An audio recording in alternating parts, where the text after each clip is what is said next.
স্বাধীনতা দিবসের প্রাক্কালে দেশপ্রেমের আবহে জিয়াগঞ্জের রাজপথে দেখা গেল বর্ণাঢ্য তেরাঙ্গা যাত্রা। রাষ্ট্রীয় স্বয়ংসেবক সংঘের উদ্যোগে জাতীয় পতাকা হাতে মোটর বাইকে শহর পরিক্রমা করেন স্বেচ্ছাসেবকেরা।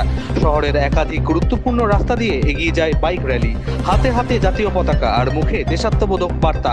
এই যাত্রাকে ঘিরে সাধারণ মানুষের মধ্যে দেখা যায় উৎসাহ ও আগ্রহ। স্বাধীনতা সংগ্রামীদের স্মরণ, দেশের প্রতি ভালোবাসা এবং জাতীয় ঐক্যের বার্তা মানুষের কাছে পৌঁছে দিতেই এই আয়োজন বলে দাবি উদ্যোক্তাদের। স্বাধীনতা দিবসের আগে জিয়াগঞ্জের রাজপথে তেরাঙ্গা যাত্রায় ধরা পড়ল সেই দেশপ্রেমেরই ছবি। জিয়াগঞ্জ থেকে প্রশান্ত শাহ রিপোর্ট, বাংলা নিউজ।